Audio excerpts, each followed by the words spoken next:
네, 머신러닝 인트로덕션 그리고 렉처 제로에 대해서 이야기를 해볼게요.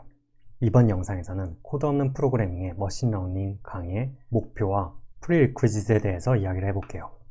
머신러닝 강의의 목표는 쉽고 직관을 만들어주고 그냥 사이클런을 사용하는 것이 아니라 그 안에 어떠한 방식으로 알고리즘이 돌아가는지까지 커버를 하는 것이에요. 기본적으로 머신러닝 강의가 워낙 많기 때문에 머신러닝이 무엇인지는 다 아실 거라고 생각을 하고, 아주 간단하게 이야기를 하자면은 우리가 일반적인 프로그래밍을 짤 때는 아이디어나 알고리즘이 프로그래밍을 통해서 코드 혹은 그 코드를 돌리는 머신이 완성이 되는 거예요. 하지만 머신러닝은 데이터가 들어오고 그 데이터를 머신러닝의 알고리즘을 통해서 데이터를 분류 혹은 예측을 해주는 머신을 만들어주는 거예요. 이 머신은 예측기가 되는 거예요. 그러면 어떤 것을 예측을 하는가에 대해서 궁금하겠죠. 정말 간단한 예제를 드리자면 2D 디멘션이 있다라고 이야기를 해볼게요. 피처 1, 피처 2라고 이야기를 할 수 있고, 수많은 데이터를 두 개의 피처로 보니까 이쪽에 초록색 동그라미가 마구 그려져 있고 이쪽에 오렌지 X가 이렇게 그려져 있을 거예요. 새로운 데이터가 이곳에 찍힌다고 하면은 우리는 이 데이터가 오렌지 X라는 것을 쉽게 예측을 할 수 있겠죠. 혹은 새로운 데이터가 이곳에 찍힌다면 높은 가능성으로 이 새로운 점은 초록색 동그라미일 거라는 것을 예측을 할 수 있을 거예요. 즉, 머신러닝 알고리즘을 통해서 초록색 동그라미와 주황색 X를 구분해주는 분류기를 만들어낸 것이죠. 또 다른 예제를 보여드릴 수 있는데요. 예를 들어서 이번에는 가로축이 키, 세로축이 몸무게라고 해볼게요. 우리가 많은 데이터를 보니까 이러한 방식으로 찍힐 수가 있을 거예요. 이 데이터를 보고 키와 몸무게는 이러한 상관관계가 있다는 것을 예측을 할 수 있겠죠. 키와 몸무게는 리니어한 관계에 있다라고 말을 할 수가 있는 것이죠.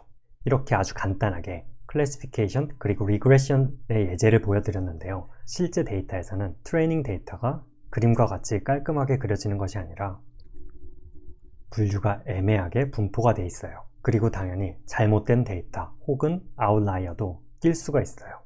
그리고 현재는 피처 도메인이 두 개라서 쉽게 2D로 그릴 수 있지만, 실제 상황에서는 3차원으로 그릴 수도 없는 1000개의 피처, 심하면은 수십만 개의 피처가 사용이 될 때도 있어요. 그렇게 되면은 당연히 비주얼라이제이션은 불가능하고 높은 차원의 피처를 줄이기 위해서 디멘션 리덕션 같은 테크닉도 사용을 하게 되는 거예요.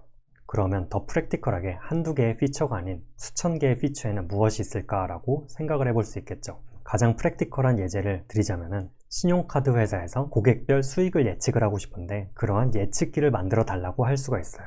그랬을 때 인풋 데이터 혹은 그러한 인풋을 그대로 피처로 사용하게 되면은 수입, 성별, 나이, 어떠한 직업을 가졌는지, 빚의 규모, 크레딧 카드, 사용 패턴을 봐서 이 고객이 마트, 카페 혹은 레스토랑 아니면은 쇼핑을 많이 하는지 등의 패턴들을 볼 수가 있을 거예요. 그러면은 이러한 패턴들을 모두 모아가지고 어떠한 고객이 카드 사용률이 높은지, 할부 사용률이 높고 돈도 잘 갚아간다면은 그러한 고객은 가치가 높다라고 판단을 하고 더 높은 대우를 해줄 수가 있겠죠.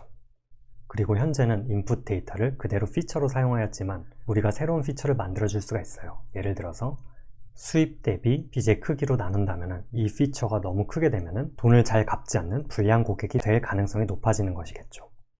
이러한 인풋 혹은 인풋 피처들을 만들어 놓고 보니까 특정 군집 혹은 특정 부분에서 카드사에 수익이 많이 난다는 것을 발견을 할 수가 있어요. 20대에서 30대 남자 개발자라는 직업을 가진 군집이라는 것을 알아낸다면 이 그룹에 맞는 마케팅 전략을 세울 수가 있겠죠.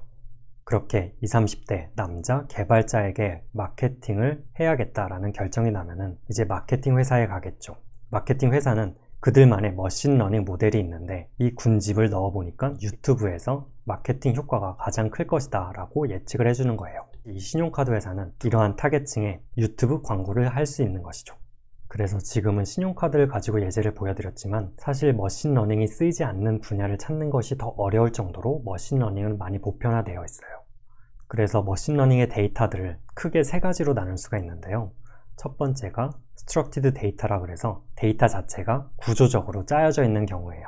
방금 예제로 보여드린 신용카드 머신러닝 모델 혹은 온라인 쇼핑몰에서 상품 추천 알고리즘 같은 경우가 스트럭티드 데이터가 되는 것이죠.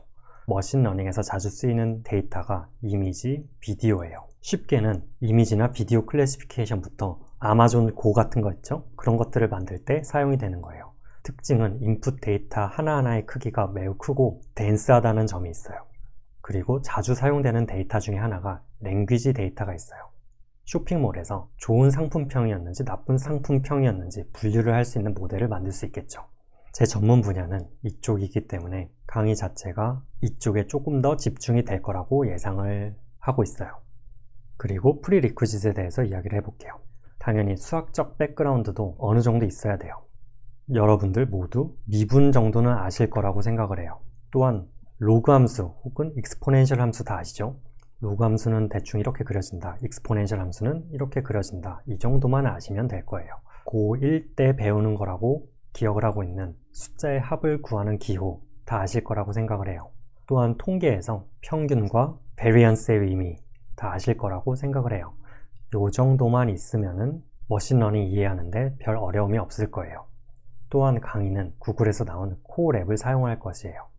구글 코어랩이라고 검색을 하시면은 구글에서 제공을 해주는 파이썬을 돌릴 수 있는 툴이에요. 당연히 랭귀지는 파이썬을 사용하게 되는데 파이썬의 라이브러리 중에서 numpy와 scikit-learn을 사용하게 될 거예요.